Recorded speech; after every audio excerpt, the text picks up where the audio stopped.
Good evening. Hello, I'm Jerry Carboni, Library Director, and I welcome you to the last first Wednesday of 2011. We'll begin 2012, though, at the Latches Theater on January 4th with the second appearance in this first Wednesday series of filmmaker Ken Burns. I hope you all will be there for that, and we have good weather. We have the Vermont Humanities Council to thank for this great series, which for Brattleboro is now in its sixth season. This organization sponsors 72 lectures and 9 libraries across the state. The next 5 lectures, beginning with Ken, should prove interesting and, as always, compelling. In February, Amherst College professor Michelle Barral will speak on Willa Cather's Prairie Landscapes. So that's the February offering. And of course, I'm always happy to salute our sponsors for this evening, both the local and program. They're able to bring these talks to you free of charge. And I want to make a special mention tonight of the Brattleboro Historical Society, who has helped financially support this talk. And I don't know if Barbara George is in the audience, but she's the president, and I know there's some members of the Historical Society here, so thank you.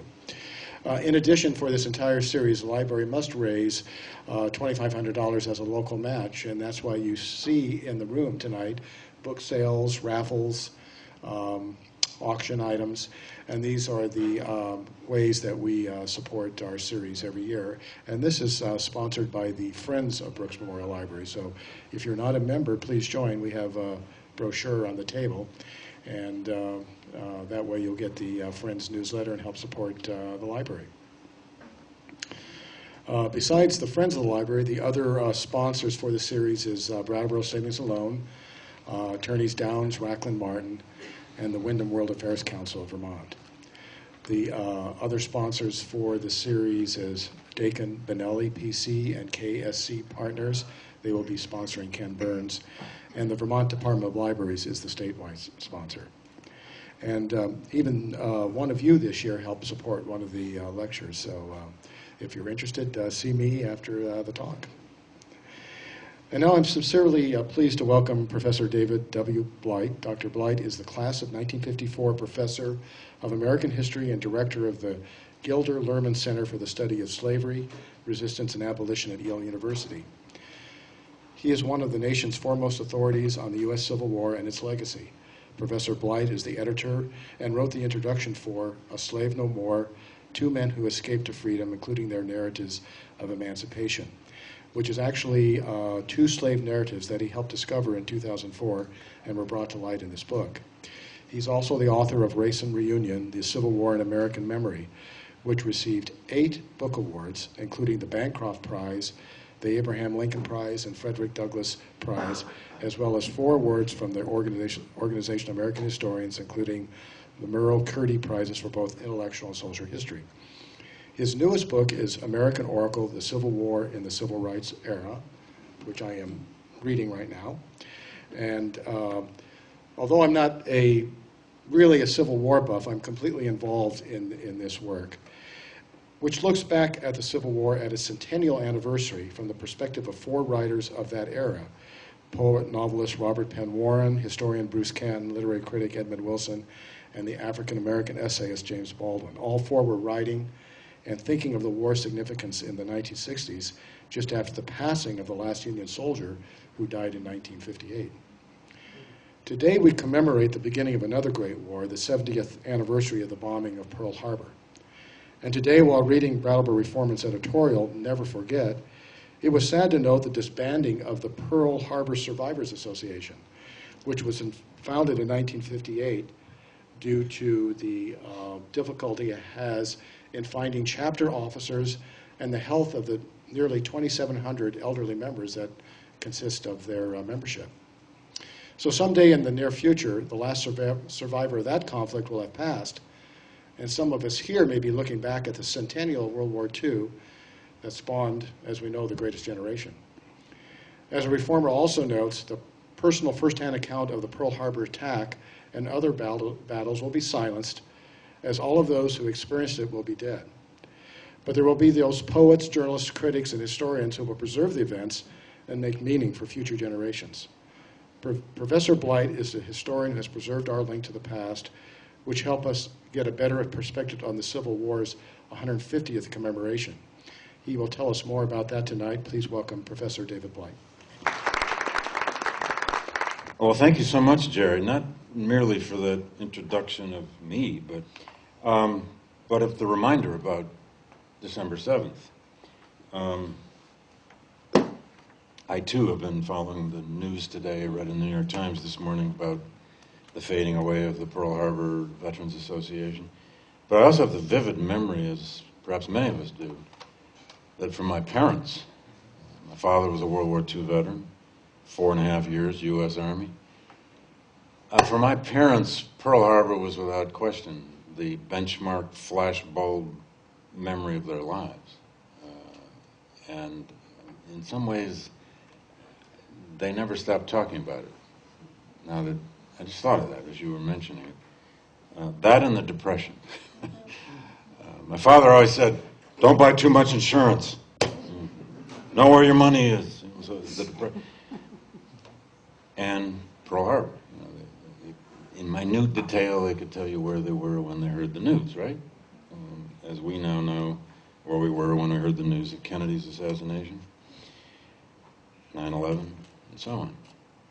For the Civil War generation, that was often, that flashbulb benchmark memory would have been the news of Fort Sumter, which would have come through telegraph offices, headlines in newspapers, and then the assassination of Lincoln. For other people, possibly certain battles, but that would have been bad news for sure. Well, first of all, it's an honor, a thrill to be invited by the Vermont Humanities Council. I thank them and all their representatives here tonight, and I have to tell you, I love public libraries. There is no place quite like a public library. And I mean that. I grew up in one in Flint, Michigan. The public library in Flint, Michigan was right across the street from Flint Central High School, where I went to high school. My mother worked in the administration building of the school system, which was right next to that. But she didn't get off work till 5. And I'd get, at least if it wasn't baseball season, when I had to go to baseball practice, I'd get out of school at 3, and I'd spend the last 2 hours of every day in the Flint Public Library. Usually reading, but sometimes listening to Edward R. Murrow LPs. Do you remember his old radio program called You Are There? At dinner, we were discussing, how did you get interested in history? That's another, I hadn't even thought of that. I used to sit there with the headphones on in the public library, back in the corner, listening to Edward R. Murrow, an unbelievable voice he had. He did those little shows about historic events and so on. Anyway, I just remember that. Whenever I go in a public library, I remember those Edward R. Murrow tapes. I actually had the great thrill now at least twice to go back to Flint and speak in the Flint Public Library. And I taught high school there for 7 years, and the first time I did it, it's got to be 10 years ago now. During the Q&A, people kept getting up to the microphone to ask questions. Were my former students. You know, and I didn't necessarily recognize them after all these. How did they get that old, you know? But sometimes I would recognize a voice, as I just did for you. I'm not kidding. The Vandermeulens are here tonight. I'm sure you may know as your neighbors. I used to teach with Alan at North Central College and taught his son. No, I'm not kidding. You were sitting there talking to your dad behind me, and I thought, God, that voice is... Anyway, I don't know. Sound and memory, right? Smell and memory? You never know.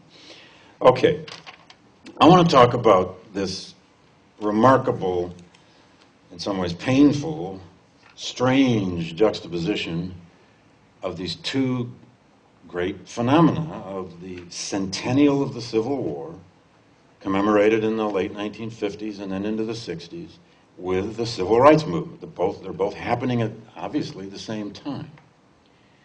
And I'll get right to that in just a second or two. But this book, American Oracle, is like my earlier book, very much about this problem of historical memory, which is, of course, what we're talking about when we talk about Pearl Harbor. I've been writing about this now for years, and still, one has a struggle sometimes to explain exactly what do we mean when we talk about memory. Now, we all understand perfectly well what we mean by memory when it's individual memory. Where did I park my car? Where are my keys? And then it gets worse from there, doesn't it? What is your name? You're my next door neighbor. Let's see. It's terrible. You know, I'm sitting in my office every day now recommending some book on my shelves to a student, and all I can remember is the color of it. I can't remember the title anymore. I can't remember the author. I know it's orange, though. Let's look for orange. Anyway, we understand individual memory because we can't function without it, right? It's when we talk about collective memory, social memory, group memory, national memory, the nation's memory. We use those phrases all the time, but what do we mean by that? What is a collective memory when you meet one? How do you know a collective memory when you meet one? How are they forged? Who decides what a collective memory is? How do we know that this story of the past managed to get more traction and stuck and became more popular and more dominant than that one? Why did that happen? That's historical memory. Of course, it comes from 100 different sources. It comes from schooling, maybe even from public libraries, let's hope. It comes from politics. It comes from churches. It comes from the narratives and stories that Grandma told us. In fact, it probably comes from Grandma and Grandpa, first and foremost. That's both beautiful and the problem, isn't it? Don't mess with my sense of history. I got it from my grandmother. Yeah? Memory. Every major philosopher's written on it. There wouldn't be any literature without memory. What is literature? But somebody's memory, of course. Ralph Waldo Emerson wrote an essay. Emerson wrote an essay on everything, right? Just pick up a collection of Emerson's essays, and there's an essay on about anything you can think of. He wrote a little essay called Memory. And in it, among the things Emerson said, is he said, we tend to remember, and I think he means this individually, but perhaps also collectively, maybe more so collectively. He said, we tend to remember those things which we most love and those things which we most hate. Now, he may not always be right about that, but he's obviously saying we tend to remember at the extremes. Or we think we do. What sticks is that traumatic event, maybe a first love, or a real hatred, or a hateful experience. Then there's Faulkner. I'm not going to talk about Faulkner after this quote tonight. I'm moving on to Robert Penn Warren in a hurry, because it's Warren I really want to talk about. But Faulkner, of course, there wouldn't be any William Faulkner if there hadn't been a Civil War. Right? If you've ever read one Faulkner novel, you know that. It wouldn't be a William Faulkner without the burden of Southern memory from slavery and the Civil War. Faulkner has, and these sentences are all over Faulkner's work, but he has a sentence in his novel called The Hamlet, where he puts in the mouth of one of his characters this line. It goes, only thank God men have done learned how to forget quick what they ain't brave enough to cure. Can't cure that problem, can't solve that problem, don't want to deal with that problem, forget it. Walk around it. Replace it. Keep covering it up. Don't talk about it.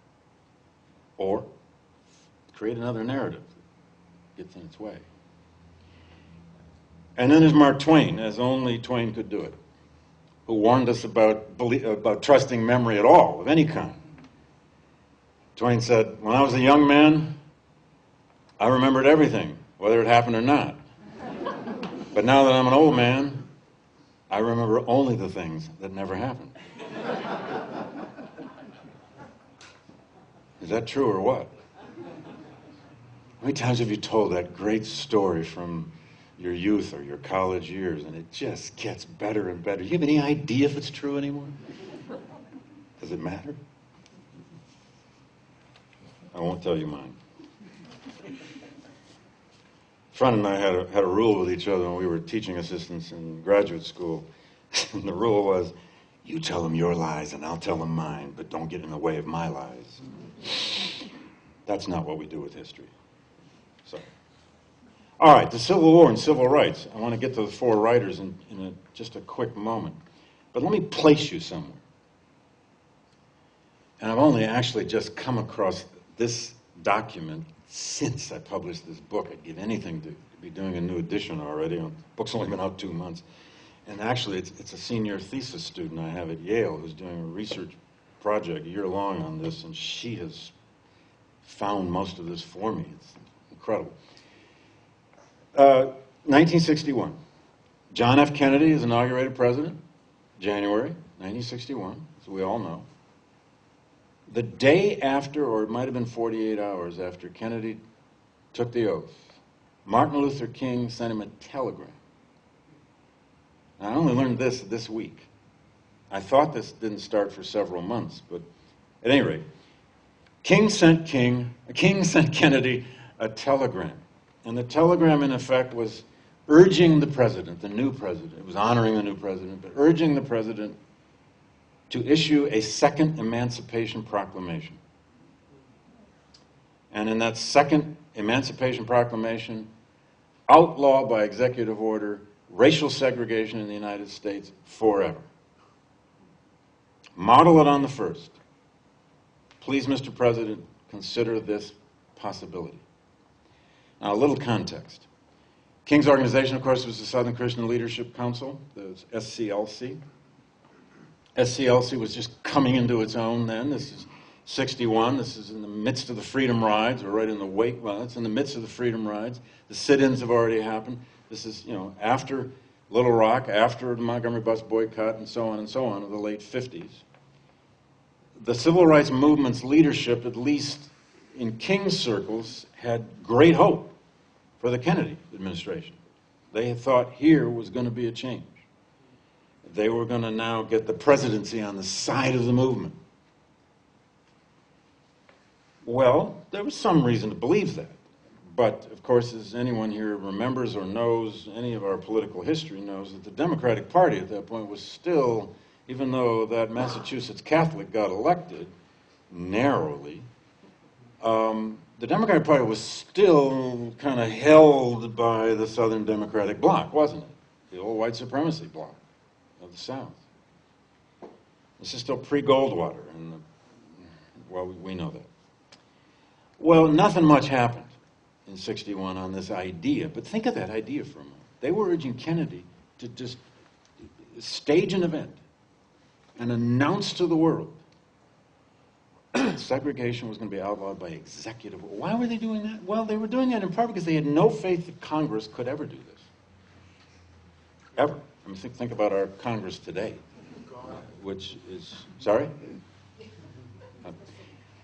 Well, and the reason was they thought this can never come from Congress, so let's go with executive authority. Well, later that fall of 1961, SCLC's lawyers, led by a lawyer named Clarence Jones, who is actually still alive, and my student found him. He lives in Northern California. He's in his 80s, late 80s.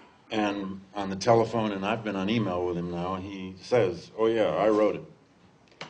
In the fall of 1961, SCLC, King and SCLC drafted the Second Emancipation Proclamation. I have a copy of it right here. It's about a 75-page legal brief, detailed, single-spaced. Not unlike the first Emancipation Proclamation, which wasn't nearly that long, but if anyone's ever read the Emancipation Proclamation, there's a reason Richard Hofstadter called it a bill of lading. I mean, it reads like a grocery list. It's Lincoln's least eloquent document, because it's a legal brief, for various good reasons. It was in part Lincoln's fear back then that if this succeeds at all, if slaves get freed legally at all, then eventually there could easily be court challenges, lawsuit after lawsuit after lawsuit for people wanting back their property. Anyway, but the opening 2-3 pages of that proclamation probably were the parts King wrote. It actually says on the document that Martin Luther King is the sole author, but he didn't write the legal briefs. His legal team wrote it. Clarence Jones, it turns out, wrote it. And William Kunstler was involved. But the opening pages quote, Woody Guthrie's "This Land Is Our Land"? I'm not kidding. Jefferson's Declaration of Independence, Frederick Douglass's autobiography, and it goes on from there. I mean, it's sort of Thomas Paine. I mean, it's like this potpourri. Sometimes even out of chronological order. I mean, it's as though King didn't care. He's just going to lay down all these great quotes about the American tradition of liberty. And then that stops. And it's an appeal to President Kennedy. And then that stops, and what follows is page after page after page of legal precedent for why these lawyers believed the president would have the authority to issue such an executive order. Now, that never happened, as we know. But SCLC and King continued to apply pressure to the Kennedy White House to do this. And I want to read just one little letter that we've found. And God, I wish I had this one. This quote would be in my introduction to this book. I apologize for it not being there, but Ellison Sharfstein, who's my current student, wasn't my student last year. She should have been last year. At any rate, this letter, written on November 5, 1962. Now, this is a full year and more into this effort of civil rights people urging the Kennedy White House to act presidentially against segregation. And let's remember what's going on in the streets in the South. This was actually written right after the Albany campaign in Georgia, which didn't succeed so well. But anyway, this is a letter from none other than Nathan Huggins to Arthur Schlesinger Jr. Now, I don't know if you know who Nathan Huggins was. Nathan was a dear, dear person in my life. He was a kind of mentor to me. He hired me at Harvard University as a nobody junior professor in 1987. And then died 2 years later, sadly. But in 1962, Nathan had just finished his PhD dissertation and was out in his first job at San Diego State in California, and writes back to one of his professors, Arthur Schlesinger, who, by now happens to be serving in the White House. As you may know, Arthur Schlesinger was the in-house historian for the Kennedys. Nathan writes a 3-page, single-spaced letter to Schlesinger making the case for why the president should issue the Second Emancipation Proclamation. I'm only going to read one paragraph of it. It's an and I can't tell you, my student found this in the Kennedy Library in Boston. How moving this was to me to realize this is what Nathan was doing in 1962. Why didn't he tell me this? Dear Professor Schlesinger, blah, blah, blah, I finished my dissertation, I'm in my first job, congratulations on your position at the White House, da-da-da-da-da. I think that next year's anniversary of the Emancipation Proclamation will provide the administration with an opportunity to make significant contribution to history. Imagine you're writing this to one of your mentors right after you got your degree. He's in the White House. Both as past and living fact. I have been concerned that the Civil War Centennial celebrations have almost without exception ignored the profound issues of that war. Rather, they have been, I didn't even tell you, Nathan was African American.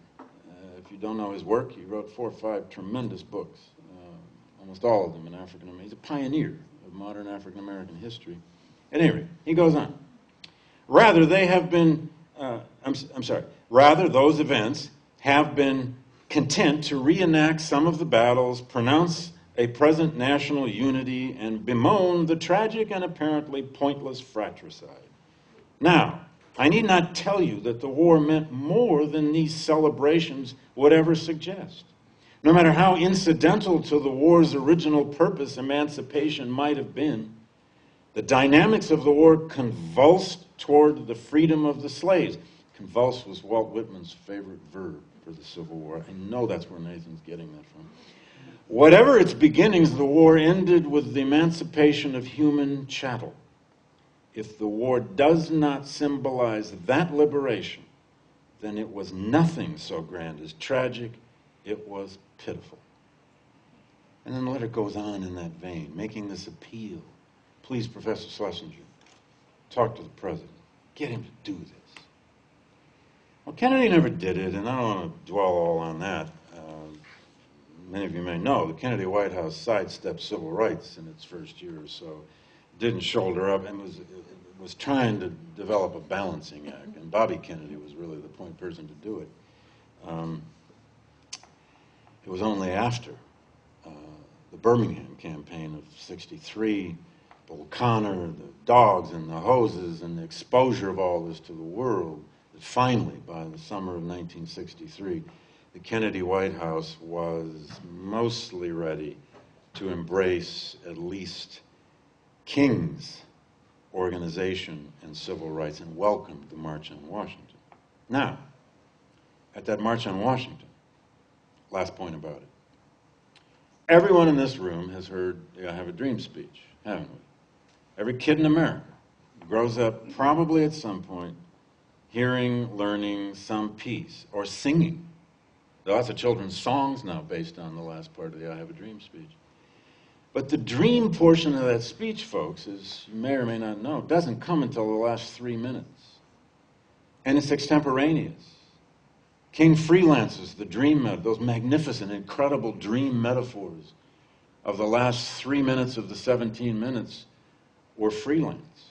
The first 14 minutes of that speech are carefully scripted and all about the centennial of emancipation and the Civil War. The I Have a Dream speech is the great Civil War Centennial speech. Now, no one's ever going to call it that. No matter how many lectures I give about this, no one's ever going to change the name from the I Have a Dream speech to the Civil War Centennial speech. But pull it up on YouTube. Watch the speech. The opening line is, 5 score.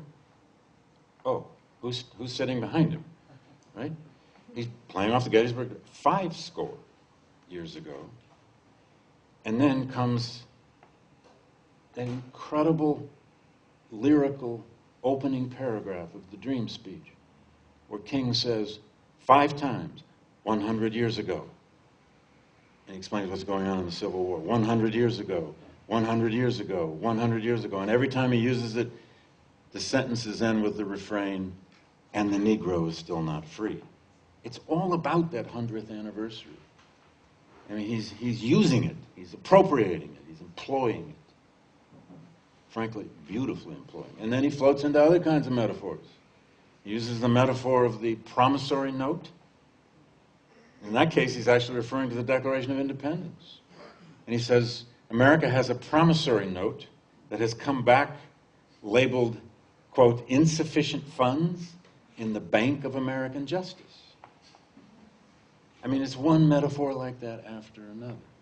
It's all about historical memory. He's basically arguing that the nation needs to forge a new history and a new memory to serve the present. Isn't that just about a dream for kids to believe, you know, that if you dream something, it'll happen? That's nice. That's good. I'm not against dreams. They look great on posters, you know. Anyway, back on the ground, these two phenomena, the problem, of course, was these two phenomena of the Civil War Centennial, which was a massive, well-funded, extraordinary series of commemoration and events, one after another, funded largely by the federal government and sometimes by the states, and then the Civil Rights Movement. The two phenomena were never in the same room at the same time. They were virtually like separate planets orbiting separate suns. Now, all right, I wanted to write a book about this. I didn't want to write a history of the Civil Rights Movement and a full history of the Civil War Centennial all together. I didn't want to spend 10 years doing it. I'd already done that with the previous book on Civil War memory. So I decided to not do it on the cheap, but to do it through 4 major writers who were very prominent and widely read American writers in the 1950s and 1960s, all from very different backgrounds, different perspectives, different genres, but all of whom had so much to say to us, still have so much to say to us, about the nature of American history, the nature of American memory, and especially about the theme, the subject, the idea of tragedy. The first is Robert Penn Warren. Now, many of you may know Warren, particularly because of his summers, so many of them, for really about 3 decades. He spent his summers in Stratton, Vermont. In fact, is it Jerry who sent me the article from the Brattleboro paper when Red Warren died in 1989. For those of you who don't know Warren, he was born in Guthrie, Kentucky, 1905, right on the Tennessee border. He grew up there in Guthrie, but most importantly for these purposes, and really for how he came to have a sense of history and a sense of literature and a sense of poetry, he spent every summer going to his grandfather's farm, about 20 miles outside Guthrie. His grandfather was a man named Gabriel Penn. Gabriel Penn had been a soldier, a cavalryman, in Nathan Bedford Forrest's army. You know anything about Nathan Bedford Forrest? He was the legendary, now highly romanticized general of a kind of irregular Confederate army that roved all over Tennessee, Kentucky, Alabama, Mississippi, and the whole border state region, and committed the massacre at Fort Pillow. And as you may know, Nathan Bedford Forrest became, after the war, one of the founders of the Ku Klux Klan. What many people don't know about Forrest is that he was also possibly the single richest slave trader in the United States on the eve of the Civil War, worth about $1.5 million. At any rate, Gabriel Penn, Grandpa Penn, had rode with Forrest. And in Kentucky and Tennessee, you couldn't say anything more important about your granddad. You know, in 1910, my granddad rode with Forrest. Well, but my granddad. He would go out to Granddad's farm, he'd sit in front of the wicker chair, and his grandfather would diagram battle campaigns with him with stones and sticks and shells on the ground. His grandfather would sing old soldier songs to him, and his grandfather, according to Warren, would read Burns and Byron to him. He'd read the English romantic poets to his grandson. Who reads Byron to their grandchildren? Who reads Byron at all? This is how Robert Penn Warren got words and ideas and a sense of history in his head. Warren says that by the time he was 8 or 10 years old, the Civil War had become what he called the emotional furniture in my soul. He said it was just in the air. He said everybody I knew had been in it. No, the way he put it was in it in the Great War. Now, that was the Great War of the 19th century before there was the Great War of the 20th century. So he's just imbued with this kind of lost cause tradition, the Confederate lost cause tradition of the Civil War. Red Warren, as we know, escaped Gabriel Penn, spent much of the rest of his life on a trajectory of trying to overcome that lost cause tradition, and did fairly well at it, I think, given his roots.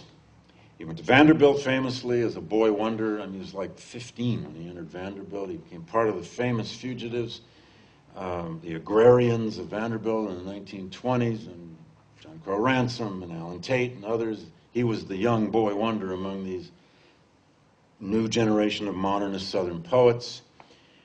He left Vanderbilt and tried graduate school at Berkeley. He tried Yale for a while. He even went to Oxford for a while in England. He really didn't like graduate school. He never did finish. And he came back and just decided he was a poet. And he was a damn good poet. Ended up teaching in a couple small Southern universities and colleges, then at LSU, and then spent really the last 40 years of his life at Northern universities, almost all of it at Yale. He started in Minnesota and then came to Yale. He used to live in Fairfield, Connecticut. Drove a pickup truck. Anyway, I keep learning. I wish I'd met him. Oh.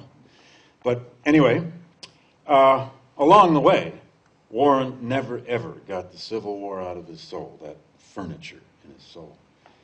And I'll just point to a couple of his writings. First of all, his greatest novel, the book he's most famous for, All the King's Men. How many of you have read All the King's Men? Often called the great American novel of politics, and for good reason. But it's really a great Civil War novel. And if you have read it, and in any way missed that part, now you got to reread it. It's an assignment. You must reread it. All the King's Men came out in 1946, won him the Pulitzer. He's the only American author, by the way, who won the Pulitzer Prize in both fiction and poetry. No one else has ever done that. I mean, anyway. who could? I mean, but All the King's Men, of course, has two plots. The first is about the governor, Willie Stark, of what appears to be Louisiana, what appears to be based on Huey Long, et cetera, et cetera, et cetera. By the way, my former neighbor in New Haven, dearest friend I made when I went to Yale, John Blum, who used to summer up here right near Stratton and was a tennis partner and a drinking partner with Red Warren, used to tell me a lot of good Red Warren stories. My favorite was, now the famous story is that All the King's Men is all really based on the Huey Long story, but Warren would never quite say that. And John once told me, he says, Red was in his cups once, and I asked him, so Red, is it really Huey Long? I mean, did you do research on Huey Long for the Willie Stark character? He said, Red's answer was, apologize for the language, shit, I wasn't writing about Huey Long. I was writing about Julius Caesar. Don't accuse me of being limited. But the other plot of the book is Jack Burden, the main character of the book. His name is Burden, after all, who's a historian who never could finish his dissertation. He's actually Willie Stark's chief of staff, who has to do all this terrible, corrupt, horrible stuff. But the mission of his life had been to write the dissertation about his great uncle, whose name was Cass Mastern, who had left this huge stash of material about his experience as a Confederate soldier. And it turns out the more and the deeper that Jack Burden got into that story, the more horrible it got, the more difficult it got, and he became stymied and he could never finish that dissertation. There are a few of us in this room who've been there. It's a great Civil War now. It's a book all about the burden of race and the burden of the Civil War and the Southern consciousness. I think as good as anything William Faulkner ever wrote. I can get hammered for that. But in 1961, Robert Penn Warren wrote a little book, a little 110-page kind of long essay, which is still, I think, the place everyone should begin to read about the memory of the Civil War. It's a little book called The Legacy of the Civil War. It is still in print. He first wrote it for Life magazine. In fact, he was commissioned by Life magazine. This is, the 100th anniversary of the war, 1961. Jerry Korn, the editor of Life magazine, and I saw all their correspondence, gets Warren to write this piece. And it's a beautiful meditation. In fact, in one version of its title, at one point, it was called A Meditation on the Legacy of the Civil War. And I won't go into everything Warren does in that book, but there's a letter he exchanges with Jerry Korn, the editor of Life, in the middle of writing. Korn writes to Warren, and said, Dear Red, what you have to do in this book now, and the Centennial is beginning all over the country, there's all this sentimental blue-gray stuff going on, they're going to have battle reenactments, there's all sorts of terrible fiction coming out, and so on, and so on, and so on. And Korn writes to Warren, he says, you have to explain what the attractions are of this war. What is it about this event that just keeps attracting Americans in all these sometimes ludicrous ways? And Warren writes back to Jerry Korn and he says, well, first of all of the attractions are not equally worthy, he says in the letter. But then he says, I suppose it's because we think that war made us so great that we simply look at it like the dog looks at the icebox door. The dog staring at the refrigerator. It's an interesting homely metaphor. Is this what we do with the Civil? Is it one of those events, the thousands, hundreds of thousands, or millions of Civil War buffs over the years who just can't stop looking at it? Are we like rubberneckers at the biggest, bloodiest accident or something that ever happened? Is that what Warren meant? Are we like the dog looking at the icebox with this event? We know something's in there. Legacy of the Civil War is full of 1,000 quotable lines, well, 100 quotable lines. I've used lines from that book as epigraphs so many times. I finally decided time for me to write something about Robert Penn Warren instead of just stealing lines from him and sticking them on the beginning of chapters. And one of my favorites is this, and it's where the title of the book comes from. Warren said, the Civil War, quote, draws us as an oracle, darkly unriddled and portentous, of national as well as personal fate. Our oracle. Now that's debatable, right? I mean, we could get up a rich debate. Is the Civil War the oracle for American memory? Some could say, no. It's the Sand Creek Massacre, or it's Pearl Harbor, or it's, we could get up a debate. But if you're going to pick one big event where people have gone to, and foreigners have often gone to understand us, to get a take on us, to figure out what is America, the Civil War is a pretty good place to start. But where is that oracle? If we assume for a moment there's something to that claim by Warren, where is it? Or what is it? Is the oracle on Cemetery Ridge at Gettysburg? 2 million people a year still visit Gettysburg. Actually, the visitorship at Gettysburg has been rising this past year because of the Centennial and because they have a new visitor center, et cetera. Is it the sacred space, the sacred ground at Gettysburg? Is that where people go to commune with the oracle? Or is it on Monument Avenue in Richmond? If you've never been there, it's in Long Avenue with 5 huge statues of Confederate heroes and leaders, from Robert E. Lee to Jefferson Davis. Or is it Stone Mountain in Georgia, that gigantic, it was supposed to be the Mount Rushmore of the Confederacy, with, was it Lee, Jackson, and who else is on that? There's a third person on that. Is it Davis? Yes. I thought it is Davis. Okay, I thought, but they're all on horseback though. They're all okay. Yeah, then it's Davis, of course. All right. It never quite got finished, but it's there. It's the side of an entire mountain. Or is the Civil War's oracle for some people, for some of us, maybe the Augustus St. Gaudens masterpiece in Boston, the Great Shaw Memorial, right there in front of the Massachusetts State Capitol. The greatest single piece of sculpture, I think public sculpture, ever produced by an American. St. Gaudens has been maybe our greatest public sculptor. And that bas-relief is about as good as anything I'll ever get, partly because of the story it tells. Or is the oracle somewhere? Is the oracle in a favorite verse of a Walt Whitman poem? Is the oracle in a favorite piece of a James Baldwin essay? Is your oracle maybe a line of Bruce Catton? I don't know.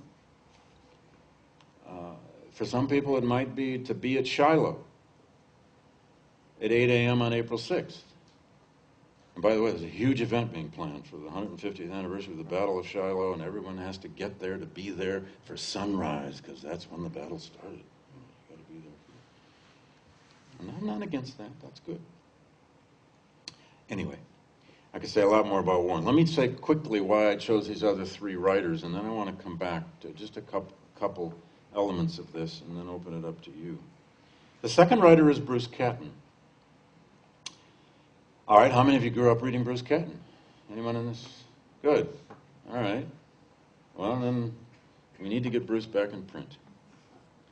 His son, William B. Catton, taught at Middlebury for many, many years and is now retired and lives in Pennsylvania and owns all the rights to Catton's books. And Catton is out of print, which is astonishing to me. Bruce Catton wrote 15 books in 22 years and had more readers than any writer ever about the Civil War. He was the greatest narrative historian the Civil War, I think, ever had, including Shelby Foote,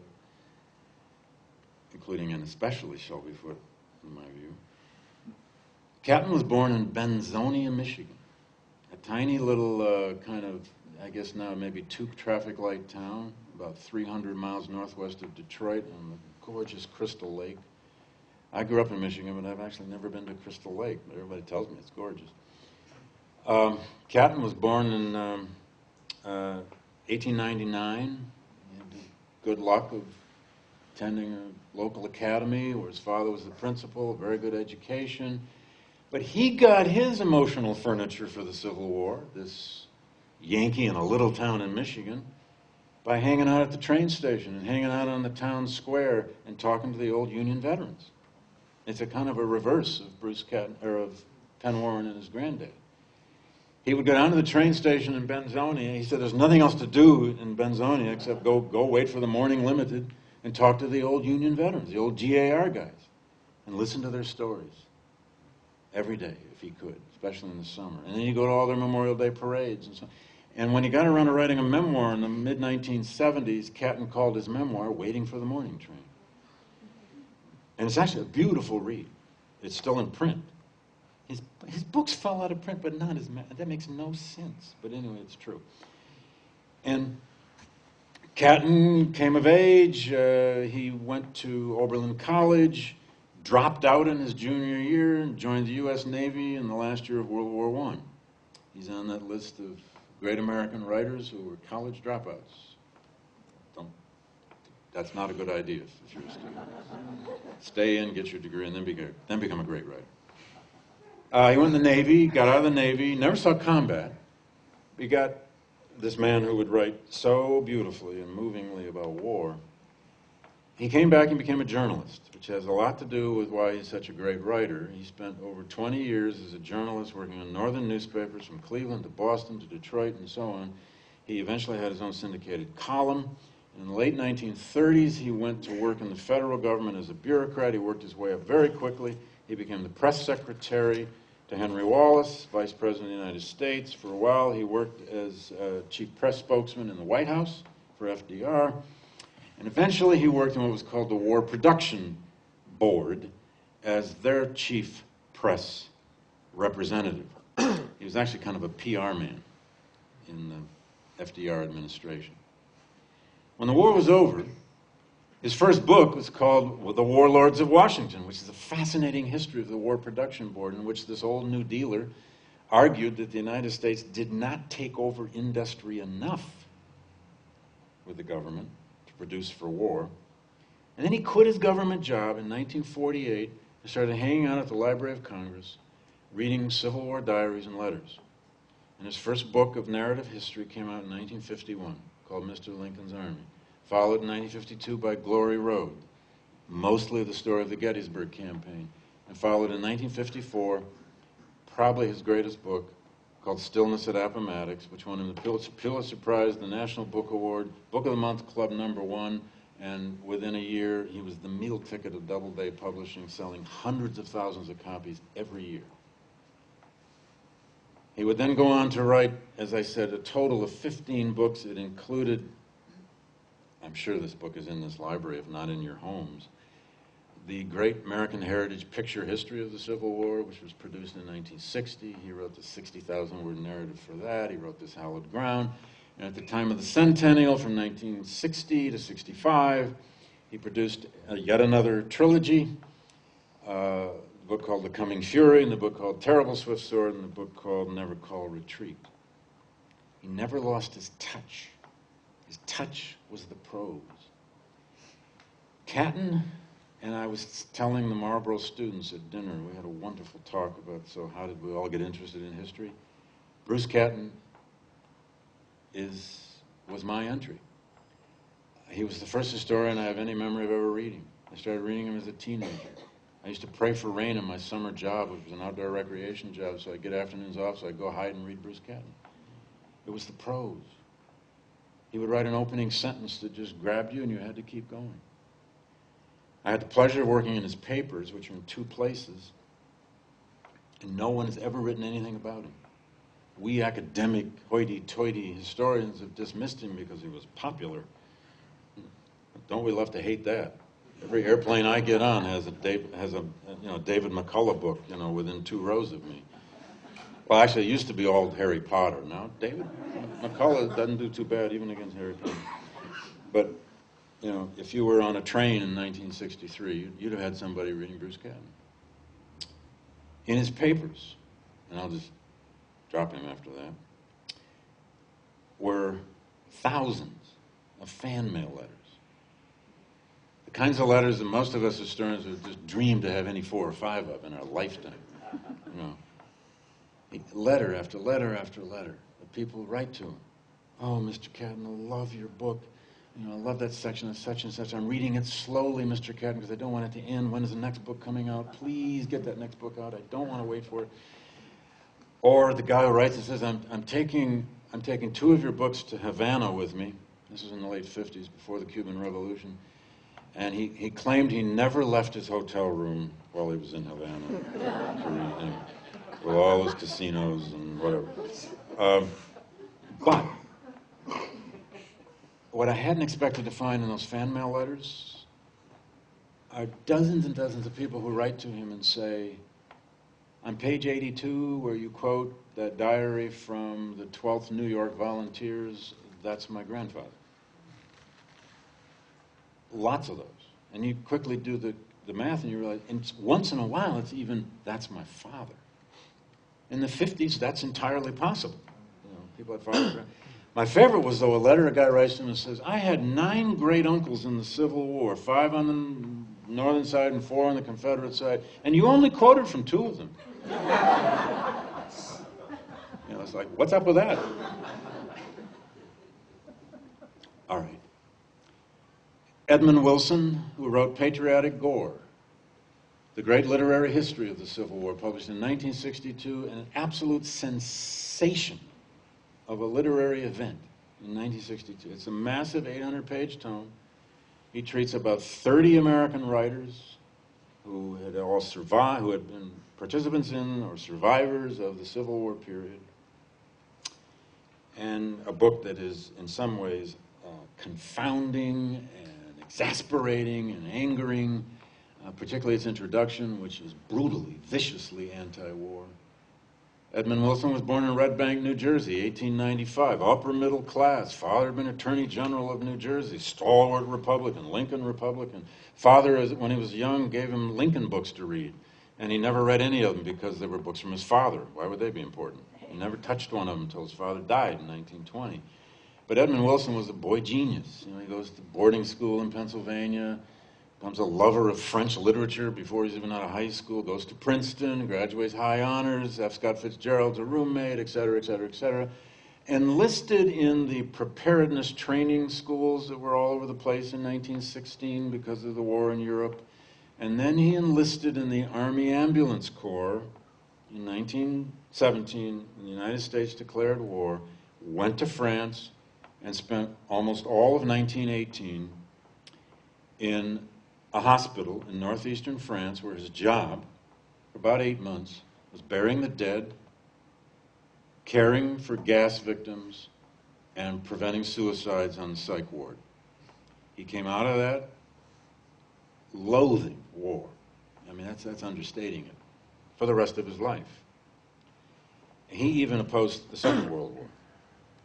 And he famously, in Patriotic Gore, made a moral equivalence between the United States dropping the atomic bomb and the Nazis burning the Jews and others in ovens. He called the United States the United States of Hiroshima.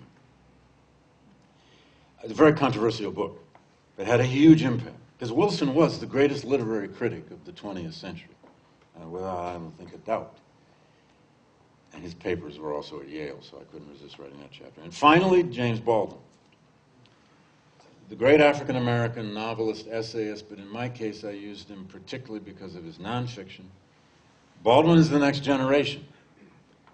Born in 1924, born in Harlem, New York, born into dire poverty, the oldest of 9 children. His father was his stepfather and mother were Southern black immigrants to New York.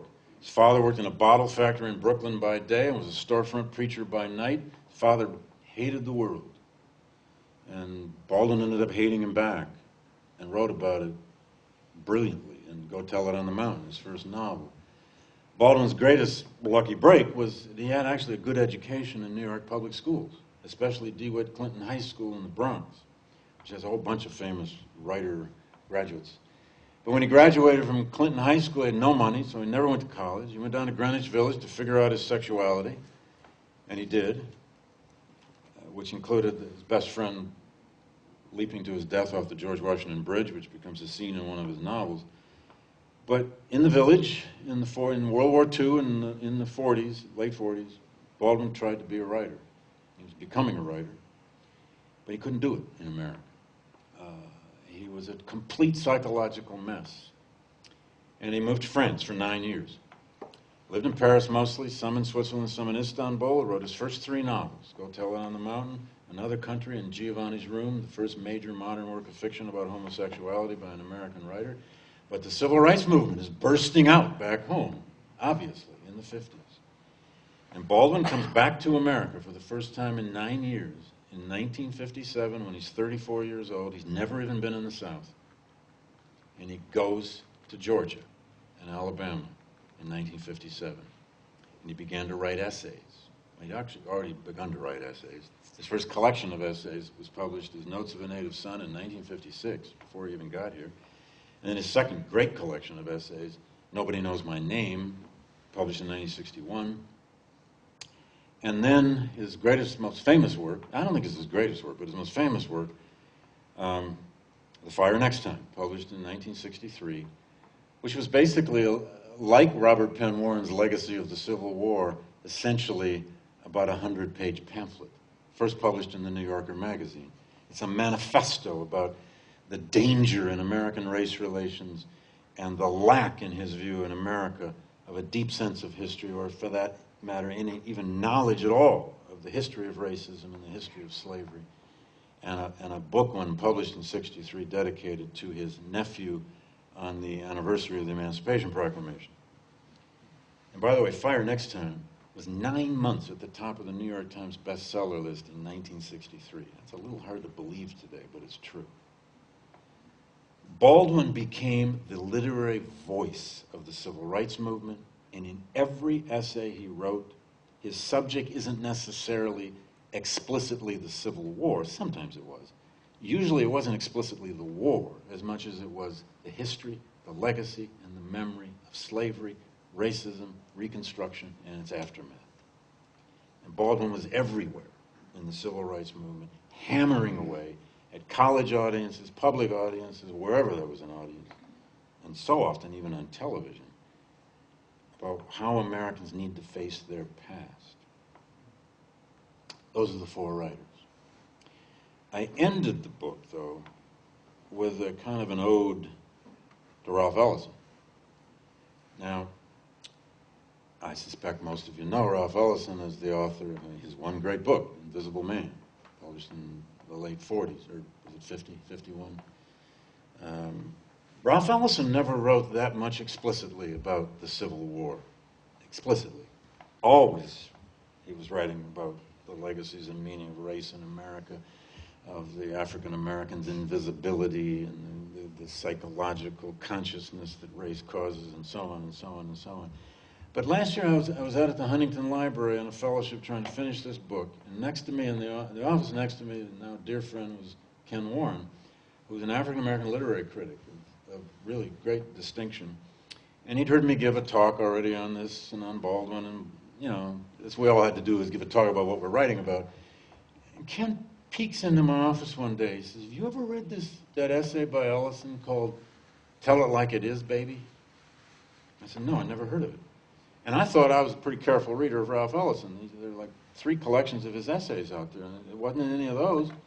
Well, it turns out it is now in an omnibus collection of Ellison's essays, which I haven't. Anyway, he says, "I'll get you a copy. You got to read this."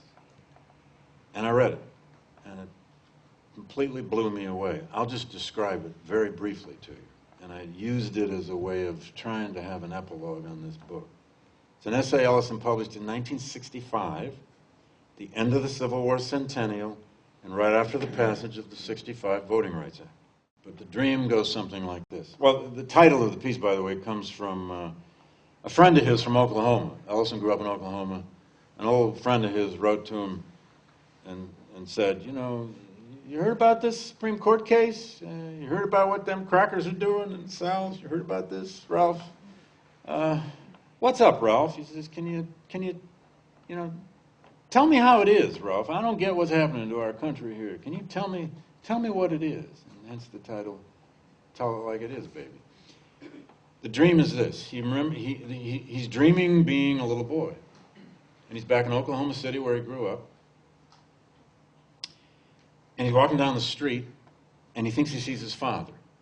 He's a little boy in the dream. He sees his father. He has to run to his father.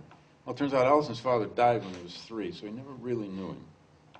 but he thinks it's his father, and he runs to the man, and it's not his father. But he keeps walking and walking, and he walks through the train station, and he walks out the other side, and he walks by the Confederate monument, and he keeps walking and keeps walking. He's in a city he knows. He's a little boy, and all of a sudden, he said, I forget how he puts it, he says, the bottom fell out of the world, and he descends into Washington, D.C. in 1865. And he's a little slave boy in a tunic. And he's suddenly part of a mob, and the mob grabs him and forces him toward a litter that's carrying a body, and forces him to be one of the carriers of the body on the litter. And the mob is screaming, and they're dancing, and they're drinking out of pails, and they're hooting and they're hollering, and pretty soon the mob starts tearing at the clothes of the man on the litter. Pretty soon, when you're reading it, you're already beginning to realize you're at the funeral of Abraham Lincoln. But you're at the complete, terrible, brutal reversal of that funeral. The mob keeps moving, and they begin tearing more parts of the clothing off Lincoln. He identifies him as, he's this little boy. He tries to run away. He can't get rid. They keep forcing him back. He has to carry the body. The mob keeps moving. And by the way, at two moments in the scenes, he says the guy out kind of leading the marching of the parade is a drunken character who looks so much like Edmund Wilson. And I could go into all the reasons why Ellison might do it. Ellison's obviously just read patriotic gore. And then you go a little further, and then there's a character, he says, wearing this big, long, dark cape. It looks just like Oliver Wendell Holmes, Jr. Well, Oliver Wendell Holmes was Wilson's hero in patriotic gore. That's another whole story. Finally, they reach the Washington Monument. And the body is placed at the base of the Washington Monument, and they start tearing at the body. They're tearing body parts off Lincoln. They're mutilating, they're desecrating the body of Abraham Lincoln. And believe me, when I first read this, I wanted it to end. Please, Ellison, will you just end this story? I don't want to know where you're going. Well, where it finally goes is a giant hole forms in the ground, and the little boy is looking down into the hole, and he sees the body there. There's some sheet on it, and there's a whole crowd of people around like they're having a feast, he says. And then the dream finally, mercifully ends with birds screeching all around the giant hole. It's like something out of the apocalypse. And then he lets the dream in. And then he spends the last 2-3 pages of the essay interpreting his own dream. And actually, you kind of want him to. Ralph, what is it all about? Please, what do you do? And among the things he says, well, his whole point is that Americans don't have a sense of tragedy. They don't get tragedy. They don't know tragedy. And he uses the phrase, wisdom of tragedy. He says what Americans desperately need is the wisdom of tragedy. And the fact that he published that, by the way, in The Nation magazine, 1965. Tell it like it is, baby. Why then? I don't know for sure, but at a moment of triumph. It seemed to be his dart of warning that even in your moment of triumph, beware. Know your past, know your history. This could all be reversed again. So I made that the epilogue of the book, and I called the epilogue, Ralph Ellison Had a Dream. Why not? Sometimes titles just force themselves upon you. So, I think I'll end with that and let you ask some questions. There's much more I could say, but I don't want to. Thank you. How did Barack Obama get elected president? Well, I'll take your question as a serious question. I'm assuming you mean that as a serious question. You just want my opinion? I'll give you an opinion for 30 seconds. George George W. Bush carved the space that in part made it possible, one. Two, he conceived and ran a brilliant campaign, both in the primaries and in the general election. Three, he benefited greatly from the economic collapse that, as we remember, began in September, fully a month and a half before Election Day. And I guess I'd say four, Sarah Palin. I think Sarah Palin probably, I don't have the data on this, but we've all heard the pundits. Palin may have given him 1%. I think there was an exhaustion of the Republican Party's argument, narrative, purpose, particularly because of the Iraq War. And then with the economic collapse, with basically Obama and President Bush saying and arguing together in almost the same voice, we must bail out, bail out, bail out. We must have a stimulus, we must have a bailout. It carved a space that made possible the first African-American president. Now, I'm not taking anything away from him. He, in that instance, was one amazing politician. So, you know, like all things in political history, timing had so much to do with it. But I, like most people I know, was stunned, astonished, and never believed I'd live to see it. My favorite definition now of a legacy, I'm always pushing my students, don't use the word legacy unless you're willing to define it. My favorite definition now of a legacy were the tears on November 4th, 2008. Nah. We won't step ahead because then my opinions of some of the things Obama's done since might sully the waters. But I don't know. What do you think? Well, how did you get elected? I really don't know. It was a wonderful surprise. I mean, I voted for it. Yeah. But I was surprised. Yeah. So somehow, from all the things you said, it seemed like he wouldn't have made it. I wouldn't underestimate also that not just the Iraq War had been become so unpopular, but you may remember, you know, America's position in the world, America's reputation in the world was so damaged. If anyone traveled abroad between 2004 and 2008, I lectured in Germany in, I don't know, for a couple of weeks, and it had to have been it was 2005, because it was after Bush's re-election. I'd give my lecture on some aspects of American history. First question was, how could President Bush be re-elected in your country? You explain that, Professor. God, you you tried. Our reputation was so sullied abroad. I spent 2 weeks in Australia in 2007 or 2008.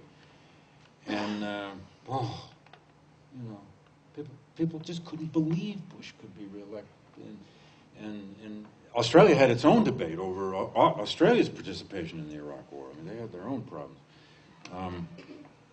But anyway, so I don't know how much of the electorate was turned on that question.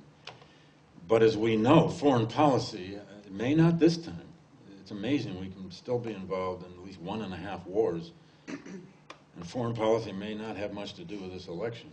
But foreign policy had a hell of a lot to do with elections after 9/11. And pretty hard for a Republican to run on it. But I think McCain's choice of Palin all but delivered the election, honestly. That's just an opinion. I mean, I don't know. You ask historians, opinion's a bad idea, yes. This legacy of the Civil War to the current political atmosphere. Again, we have a black president. Yep. There's the venom that's there. Is this so basically? Is this just kind of bubbling up from the grave kind of stink that we're living in now? Is that? No, I don't think it's coming from a grave. I think it's coming from ideology. I think it's coming from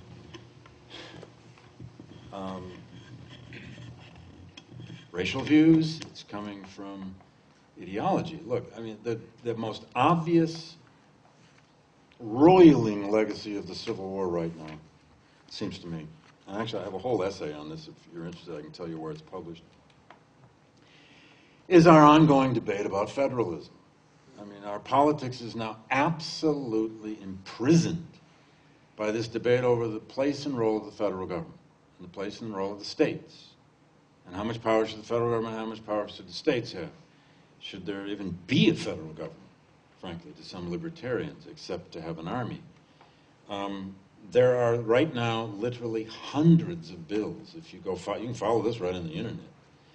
There are hundreds and hundreds of bills before state legislatures, especially the 35 or so controlled by Republicans, all of which are designed in one way or another to bring power from the federal government back to the states. There are 100 examples. I have a lot of them in this piece I wrote.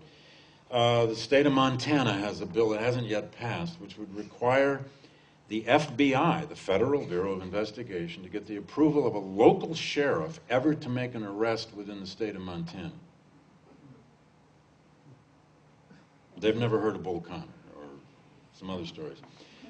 Oh, Kentucky has, I mean, actually several states have bills that would make their state a sanctuary from the Environmental Protection Agency. All kinds of bills about the interstate commerce law. And then all sorts of bills to blunt, reject, or nullify by the use of that actual word, the new health care law. Texas has a bill that would make the pat-down rules of the TSA and airports illegal within the state of Texas as a federal law. And on and on and on and on these go. Now, not all of them have passed. Some have passed, some haven't.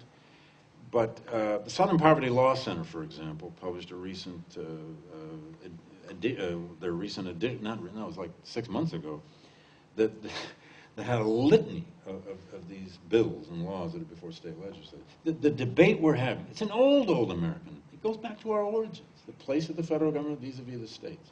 Now, in my own view, and then I'll leave this because I'm going to sound like I'm, just making a speech or something. Well, I guess I am.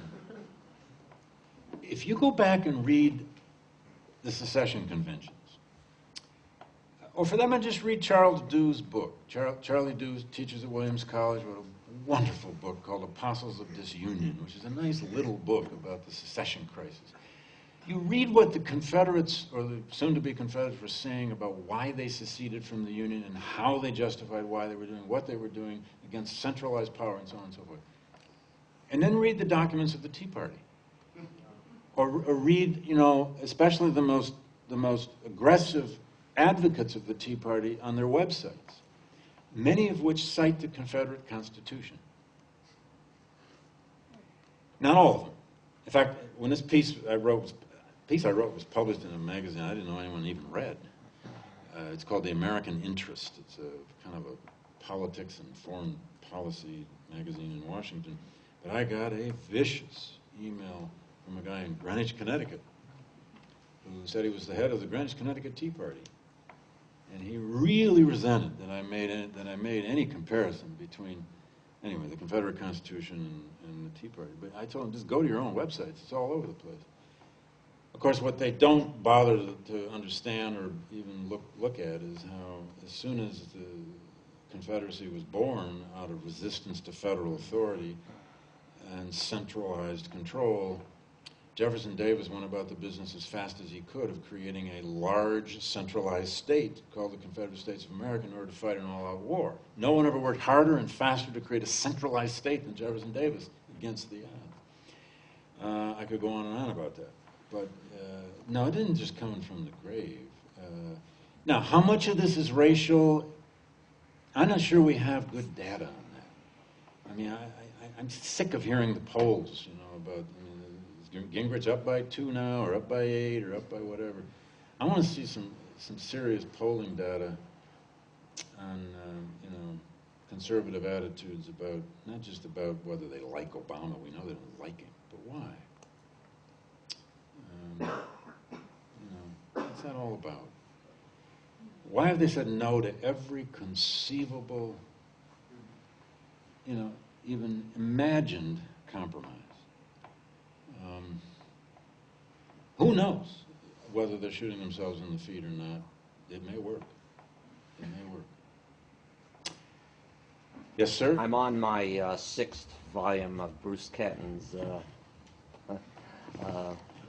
his I didn't even quote him tonight. of his two trilogies, and I find it remarkable how similar the politics with Lincoln and with Obama is. I mean, the issues were different, Yeah. but the similarities, it just stood out for me. And Like what? Like, what's an example? well, how he was, my feeling, how Lincoln was misunderstood in what he wanted to do and what he was trying to do. His Emancipation Proclamation, the only reason he could give that or do that was because there was a war going on. Otherwise, it would have been completely illegal. It was unconstitutional. That's why it's such a legal document. Yeah. And He expected it to be challenged constitutionally. right, and the strategies that he used that were completely misunderstood. I feel, and I feel that you implied that you're sort of dissatisfied with many of the things that President Obama has been doing. Yeah. But Well, no, I'm not. Well, well, go ahead. in any case, Lincoln got the same kind of criticism at the time, both from his enemies and from his supporters. I'll make one distinction, though. I agree with you. I mean, Lincoln was viciously hated by the opposing party. He's serving in the midst of a civil war. We're not in the midst of a civil war yet. I mean, I don't think we're even near one. We're not. We're polarized, as everyone says. That's our new word for whatever we want it to be. We're just polarized. But you know, I'll just make one distinction. I'm a big supporter of Barack Obama's. I'll never forget where I was when I wrote down the text in hand of his race speech in Philadelphia, which I think was one of the great speeches of his life. It was a courageous speech. It in part won in the election. It put away the Reverend Wright issue once and for all. It was a brilliant challenge to the American racial imagination. He doesn't speak about race much at all anymore, and there are a lot of people wishing he would. But what I think Obama didn't do, since I think you're asking, is he forgot that he's the head of the Democratic Party. The great presidents got up every day.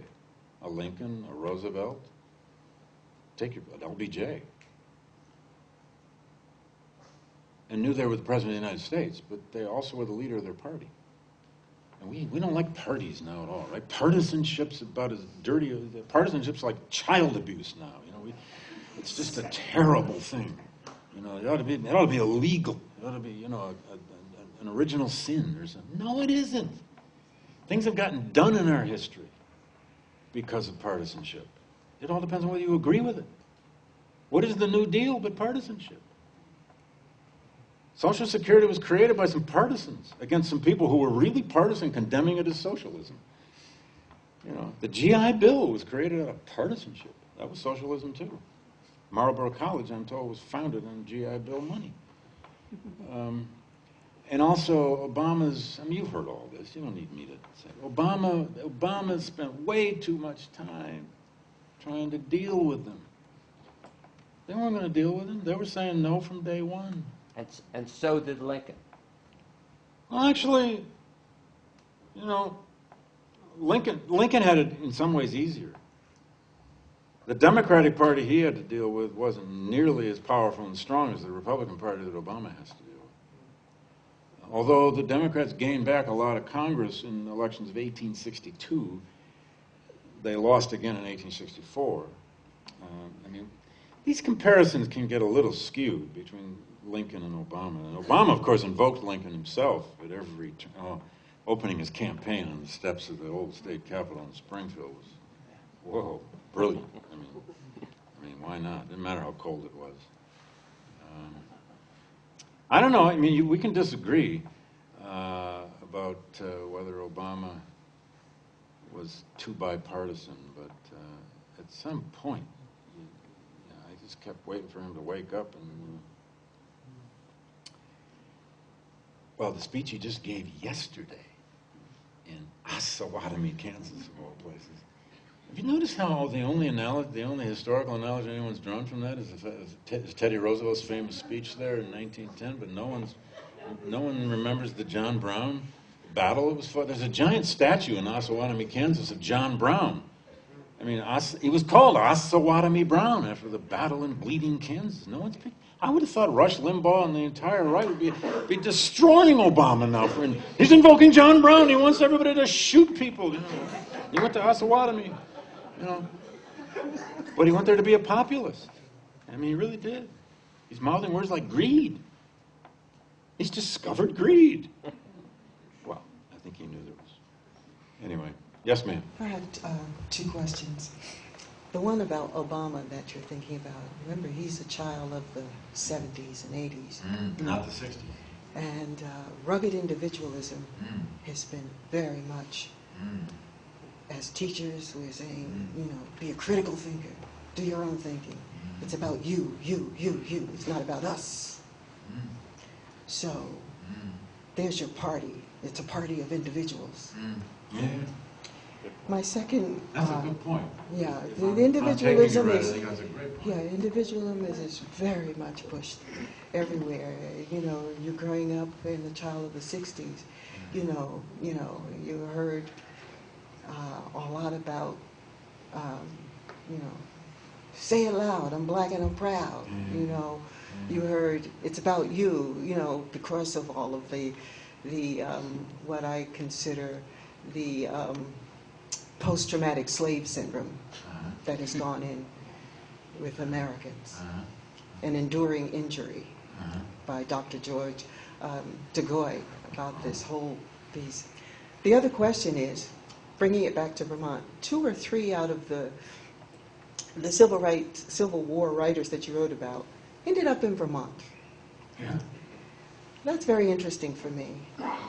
Because of Vermont's history and of the first historic state that outlawed slavery and did a lot of work during the 60s, tying it into the civil rights, was one of the first states that started those integration projects.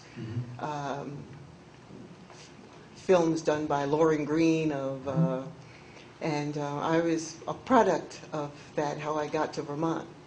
So it was very interesting. The question is, why they have a history of helping end slavery and civil rights movement. So why do you think they all came to Vermont? Well, first of all, they didn't all come. But they spent some time. Baldwin, not so much. Baldwin ended up in Amherst, Massachusetts, because they gave him a job at UMass. Right. For quite some time, right at the end of his life. Warren summed up here, like so many others. Why Vermont for Robert Penn Warren? Summer home. And I don't know that he chose Vermont except for the same reasons other people come to the beauty of Vermont in the summer. Edmund Wilson did not spend time in Vermont. He had a summer place he inherited, an old stone house in the Poconos. And Bruce Catton did not spend time in Vermont. His home was in Michigan, actually. He spent most of his life in New York City. So, you're right that Vermont is the first state to free its first state, not colony, to free its slaves. Vermont has always had a great tradition of liberty and humanitarianism. There's no doubt about that. There are plenty of reasons why southern Vermont is full of so many writers, intellectuals in the summer. I remember the first time I went to the Marlboro Music Festival, and I was kind of like looking around. Who's who? Man, look at that. There's Robert McNamara. Ooh, look at that. There's John Updike. Ooh, look at that. There's, I was like, seeing all these people I'd grown up reading. What are they all doing here? Must be the music. So I don't know. I don't know what to tell you about why Vermont, because only 3 of these 4 ended up here. I know Warren loved it here. Did a lot of writing here. In Arlington, Vermont, Frederick Douglass there's a room dedicated to Booker T. Washington and Frederick Douglass that came here, and there was the first person who This did is in Burlington? This is in Arlington, Vermont. Yes. Where's Arlington? On the other side. On the other side. No, Arlington. North of Bennington. North of Bennington. There are rooms at a wonderful place where I did a presentation where they both came to Vermont and spent time, and there were some, people were sending back money to the South to help their causes in Vermont. So that's very interesting. The other piece was, it's been said that Martin Luther King, one of his last trips was to Vermont, to a family, to the Daisy Turner family, the Turner family, that helped settle Grafton, Vermont. And it's documented. Well, Ken Burns used Daisy Turner. Yes, and Vermont Humanities. So it's a very interesting piece of how people are coming that do that Vermont. So that is some really interesting history there that I'm pulling out in terms of Right the on safe for house. Vermont. I need to know where that Douglas room is. I'm I'll writing a tell new you. biography of Douglas, and I am trying to trace everything. Well, yeah. And the last question is, Texas instituted a history project in the schools that they have to have history books that states that not about slavery, that they were the first party on the Republican, and that it was more of an industrial, that the Civil War was meant for industrialization rather than Yeah, well, the Texas slavery. board, textbook board, or whatever they're called, is one of the worst things that ever happened to history in the schools. If you follow that story, these are political appointments. And I, as an author of a college text, we don't have to quite deal with them because the textbook I'm on with co-authors is a college textbook. But publishers have to toe lines, authors have to think of these crazy rules. People who serve on that board in Texas have absolutely no credentials whatsoever as historians or history teachers. It's pure politics trying to control history. The answer there, of course, is you shouldn't have such a board. Or if you're going to have such a board, you better get some teachers and some historians. Not that historians aren't capable of politics. Yes. Did Bruce Catton, just to kind of go back to the book itself, but did Bruce Catton... That's quite all right. Did he play any role at all in the celebrations, the centennials? Did he have any position? Absolutely, yes. To... He was on the National Commission. He was one of the key commissioners of the Civil War Centennial Commission. There was actually a long list of people on it. He spoke at many, many, many events. He also was publicly very critical of some of the centennial activities. I didn't even go into that in the talk. For example, you may know that the big opening event, official event, of the Civil War Centennial Commission, the Federal Commission, was in Charleston, 100th anniversary of Fort Sumter, April 1961. It was a complete debacle because New Jersey, each state sent delegates. New Jersey sent one black delegate, a woman, among their delegates. She wasn't allowed to stay in a Charleston. It's actually the Francis Marion Hotel, which is still there. Lovely hotel to this day. She wasn't allowed to stay there, so the Kennedy administration got directly involved. You go back and look at the press accounts of this, perhaps especially since you're young, and you may just be dumbfounded how this could have been, because of one black woman among the 150-odd delegates to this gathering, the whole thing blew up. They moved the entire event across the bay to a naval base, and all the delegates had to stay in Navy quarters and so on and so forth. It was a complete debacle. It was a total embarrassment. After that, and then particularly after the reenactment of the first Battle of Bull Run, which was another kind of embarrassing debacle, the Kennedy White House fired the leadership of the Centennial Commission, which was none other than Ulysses S. Grant III, who, unlike his great-great-grandfather, had become a complete and total white supremacist. He was a vicious white supremacist. There were 2 or 3 others who led the Centennial Commission with him. He was fired by the Kennedy White House August 1961, and replaced by Alan Nevins, a very distinguished historian at Columbia University, who actually at that point was moving out to the Huntington Library, and he's the author of the 8-volume series Ordeal of the Union, among many, many other books. But because Nevins didn't really want to do the nitty-gritty of running the Centennial Commission, and they had big budgets, like several $1 million a year. By the way, there is no national commission whatsoever now for the sesquicentennial. None. Not even a small thing. And there's a group of people I was involved with who tried to lobby the White House to try to get an executive order to create some kind of little commission. Nothing's happening now at the federal level. But Nevins didn't want to run it, so he hired a young Southern historian. This was strategic.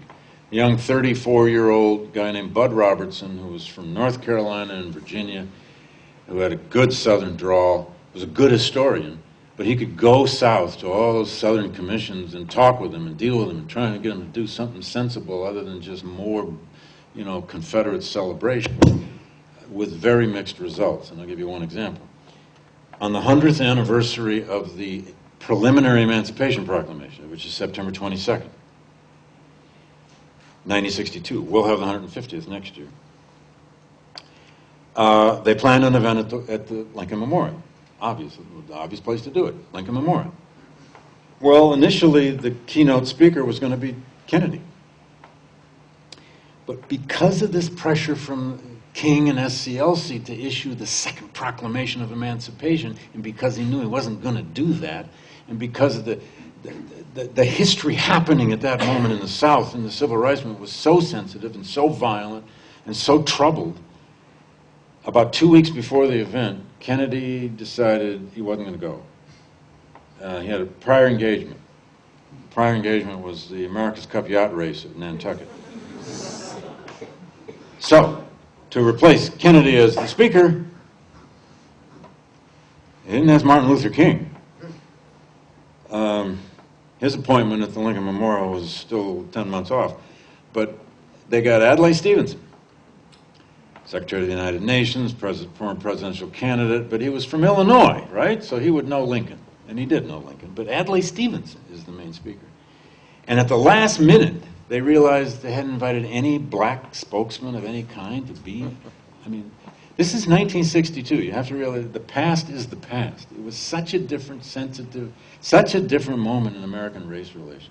And the Kennedy White House is sort of wishing the Civil Rights Movement would go away with one hand and wishing it would succeed with the other and not sure what to do politically. So at the last minute, they invited Thurgood Marshall to say a few remarks. And even another last minute, they got Mahalia Jackson to come and sing the Battle Hymn of the Republic, of course. So you had Thurgood and Mahalia as kind of a conclusion. But Adlai Stevenson's speech didn't have much to do with emancipation at all. It was all about the Cold War. Which again, if you go back into that context, ends up not being that surprising. It's all about the Cold War. That's September of 1962. The brinksmanship, we haven't been told yet about the missiles in Cuba. That's less than a month away. The speech is all about how America can be a beacon. America's great traditions of liberty and freedom can be a beacon to the world, of striving peoples for democracy around the world. It has nothing to do with the Emancipation Proclamation. That was the best high moment of the Civil War Centennial Commission. And by the way, I have a lot in the book, by the way, about what the black press and what some black writers and journalists were saying about the Civil War Centennial Commission. Was Benjamin Quarles involved? No. Great question. Benjamin Quarles, great African-American historian, had already written about 4 books by then, including one on Lincoln. Now, that one came out a little later. Who taught all of his life in Morgan State College, a black college in Baltimore, and didn't have much of a public profile. He just kept writing book after book after book. John Hope Franklin, the great John Hope Franklin, was asked by the Civil War Centennial Commission to write a special, pamphlet on emancipation. But the version he produced for them was too militant, or what do they call it? Not incendiary. It was I think the word militant was used. It's a wonderful thing to read. If you go back and read it, and he ended up pulling it. He said, "No, you will not publish this," and he published it in Ebony magazine, and he published it other places too. And it basically is a piece. It's kind of an opinion piece by a great black historian saying that America is not only a segregated society, but has a segregated historical memory, and the country is. It's the same thing Baldwin is out there, saying by shooting from the hip, rhetorically. Franklin puts into careful prose and says we have a segregated country and a segregated historical memory, and we live in a culture that can't seem to commemorate the Civil War and civil rights in the same breath. There are even black writers. One of the most interesting things I found, if you pick up the book, you'll see this, who really go after Bruce Catton. They resent Bruce Catton. They resent the fact that hundreds of thousands of mostly white readers are reading Bruce Catton. In fact, one of them uses Catton's word as a verb. Says the Civil War is becoming Bruce Cattonized, and people are Bruce Cattonizing the Civil War too much, which meant they're popularizing it. They're making it a nice, pleasant story. Now, that's not fair to Catton, necessarily, if you're a careful reader of Catton. And by the way, Catton was I would call him more than a racial moderate. He was actually a firm supporter of the civil rights movement. He wasn't always fond of all the tactics, but he was a firm. And by the way, when the state of New York held its launch of its Civil War Commission in 1961 or 62, I forget which year I think it wasn't until 62, they had a big launch, a big event in like the Waldorf Astoria in New York City. The two key speakers, Martin Luther King and Bruce Catton. And King made a public appeal for Kennedy to issue a second proclamation. King did this all the time in those years. I never read about this in a book on the civil rights movement. What were the civil rights historians? Why didn't they see this? Well, it's in a couple of the King biographies, and Catton got up and gave a sort of full voice, support of the civil rights movement, that it's right, it's good, it must happen. The people in the streets are heroic, and so on and so forth. There are even some poetry in black magazines about Bruce Catton. I mean, it's like, they don't know where to direct the resentment that the country's having this giant celebration of the Civil War and not saying anything about emancipation, so they directed it at Bruce Catton, because he's that popular writer all those white people are reading. I'm not going to read him, but they're reading him. But I've run into some black people who read Bruce Catton too. And he got better. By the way, he gets a letter in 1959 from a historian named Dudley Cornish. Those of you who are real diehards know that Dudley Cornish was one of the first historians to write a serious book-length study of black soldiers in the Civil War. He taught at Kansas State. He writes a letter to Bruce. Dear Bruce, you don't have any black soldiers in this hallowed ground, which came out in 56 or 57. You don't seem to know about the black soldiers that were part of the Union Army by 1864. Catton wrote him back, to Catton's credit, and said, Dudley, you're right. I really don't know much about that. What should I be reading? Cornish writes back and said, well, you can begin with my book. It came out in 1955. But to Catton's credit, he didn't just, diss him. He said, I need to know more about that. And in The Coming Fury, and in the final book, Never Call Retreat, 1965, black soldiers are there. They're not there in detail, and they're not there with the richness that they would be there now, because sources we have now, Catton didn't even seem to know existed. But he admitted, I didn't know about that. So I don't know if I really answered your question, but I hope I did. Yes, sir. I have a comment, and I'm interested to hear your feedback on that. Something I've heard from you repeatedly tonight has been the phrase centennial, or the significant, if I'm reading you right, the significance or the symbolism between these two events. Mm-hmm. And as a mathematician, I'm of the opinion that, I guess in the bigger picture, there's not a significance between historical events in terms of years that have passed. Rather, I would argue that it's a mere coincidence. And I say that because So anniversaries are just our invention. right, An excuse to Right. commemorate. it's arbitrary, and just so Something to that, yeah. looking at this specific event, we could look at the timeline of the American people and culture, and we could remove sort of the years attached to that, and say that we would have progressed the same way, regardless of the timing, and that we just have we place sort of special emphasis on the number 100, because we live in a base 10 world. And so just for example, if we had... You are a mathematician. If we had only... I'm not going to mess with you either. If we had, 8 fingers instead of 10, there would have been, 124 years that would have passed. And so it's just, I feel too much significance is placed on timing. Let's start a movement for the 13th anniversaries of things. Exactly. See if anybody cares. It'll prove your point, right? But, well, all right, fair enough. On the other hand, yeah, I mean, try to deny it. I mean, the world. Look at. I mean, in the Muslim world, there are dozens of days, depending on which version of Islam, Sunni, Shiite, or otherwise. Certain days are recognized. The day of the death of Muhammad's brother is an important holiday in some Muslim countries, and so on. And they'll always remember how many years it's been and what, the date and so on. Yes, of course it's convenient. But centenaries, throughout time. Even the Romans did this. It focuses. The problem, and I wonder if this is part of what you're thinking. Maybe not. You can tell me. What's happened to historical memory, and particularly this anniversary consciousness now, in the age of mass media and mass culture and popular culture, is that it becomes a media phenomenon, sometimes above all else. I mean, look what we did even with the 10th anniversary with 9/11. Every newspaper, every magazine, everything, everybody had to have, everyone was scrambling to write their 10th anniversary of 9/11 essay.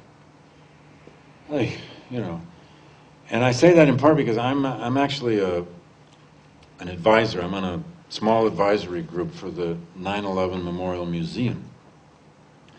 The Surface Memorial at Ground Zero in New York opened this last September, as you know. The museum underneath, which is going 7 stories deep, will open next year. And I've been they brought together a whole group of writers and curators and people who write about memory to be advisors. And we've been talking about this now for like 6 years. And anniversaries of that event are just overwhelmingly important to people. The firemen, the policemen, the so-called survivor families, and so on, and so on, and so on. You can't deny them that. It's like people who go to the grave of someone who died 17 years ago, and they go on the day the person died. Because I guess it just becomes the cause of doing it. But I think all of this has changed in modern mass media consciousness, because we're sometimes just bombarded with it. In fact, we're bombarded by memorialization. Everybody on this advisory group for the 9/11 Museum had the same experience.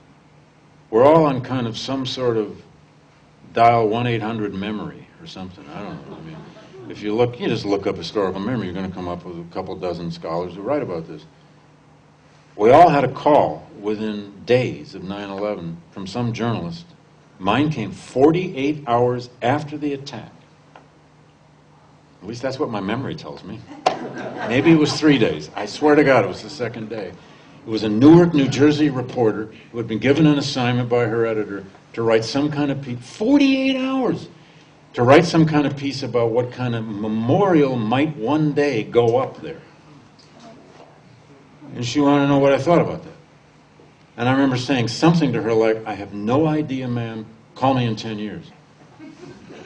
She didn't call back in 10 years. And I don't know what, I'd have told her, it's already up, go look, But that rage to know, okay, something incredible has happened. How are we going to memorialize it? The modern world has become obsessed with that, and there are lots of reasons for that we could go into. But there was another hand right here. I'm really glad you brought back this idea of memory, because that was what I was going to ask my question about. You mentioned these ideas of collective social memory, historical memory, national memory. And I'm interested to hear what your thoughts are about the potential for a group, whether it's a governing body, a social movement, etc., to either fabricate, suppress, or in some way alter social memory and its preservation. For a government to do it? Whether it's a governing body, a social movement. The answer is yes. All of them can do it. All of them do it. Memory is fabricated to a degree. What do governments do often but forge, governments, cultures forge narratives they believe they're living in, or they want to believe they're living in. Look, take an example. What happened in 1989 in Eastern Europe? Talk about a break in history. Cold War, the wall goes down in Berlin. Cold War is over. What happened in Prague? People went into the National Museum of Czechoslovakia, took exhibitions and stuff off the walls and threw it out in the streets and started pasting up the new version of their country's history. Václav Havel was president within, 6 months or 6 weeks or whatever it was. And they were about the business of creating a new memory. Now, is that going to be a more trusted one than the communists? Maybe, maybe not. Look at, where you understand this is when you can go to some place, and the place is so important with memory. Place, location, like Vermont. Go to places in the world where the memories are layered, where there have been breaks in time, where the generations have had to invent new memories. I could give you one example, but there are many examples. Weimar, in Eastern Germany. I had privileged to go there in 1993. I was a Fulbrighter in Munich, and we spent a lot of time in Eastern Germany. The wall had only been down for 3 years, if that, 2.5 years. Weimar is, of course, the city of Goethe and Schiller, the city of the great German romantics. Down in Weimar, you can visit Goethe's Gartenhaus. I mean, it doesn't get any better than that, to hang out where Goethe wrote, right?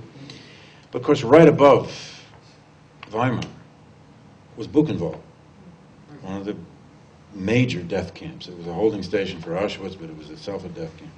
At Buchenwald, the GDR, the East German regime, the communist German regime, had built a huge monument. It was an incredible work of sculpture. It was bodies rising out of the ground. Maybe you've seen pictures of it. It's like 6 bodies rising out of the ground. It was supposed to represent the creation of the German Democratic Republic, which is the East German Republic, out of the destruction of the Nazis and the destruction of the Second World War. And it overlooks this incredible Weimar Valley. It's right next to the Buchenwald concentration camp.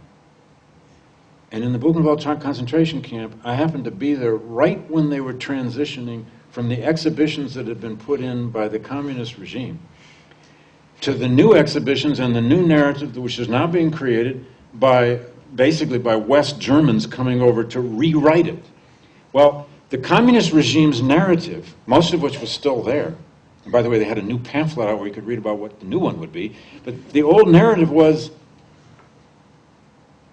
Buchenwald was liberated by Stalin. It was liberated by the communists. Those were communists rising out of the ground that the Nazis had tried to murder and kill. It was the communists. It was Stalin, the Russians, the communists liberating Germany from the Nazis. Now, the new narrative was going to be an attempt, and I haven't been back, but an attempt at trying to enrich. That's not maybe the right word. the story to understand, well, maybe the Nazis had a role in this too. Anyway, go to the places where memory is layered. You're seeing that now in the American South.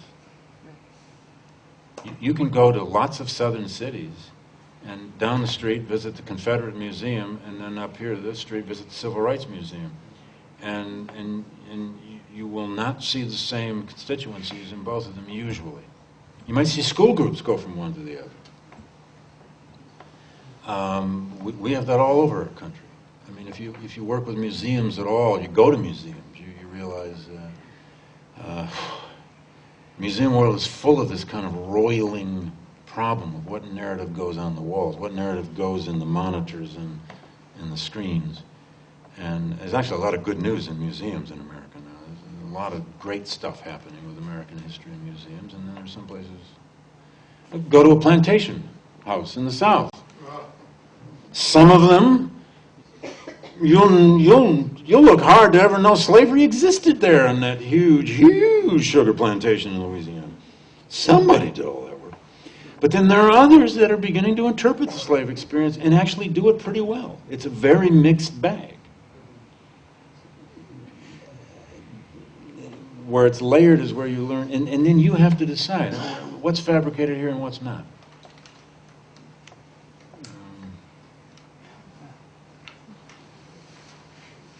Always remember that all memory is really about the present, too. It's about the present in which we're constructing it.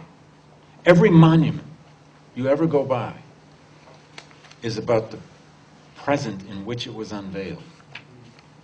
If its meaning survives, or some meaning survives with time, then it's probably a fairly extraordinary monument. If it's one we just go by every day and never pay any attention to, it somewhere along the way it lost its extraordinariness. But every monument is about when it was unveiled.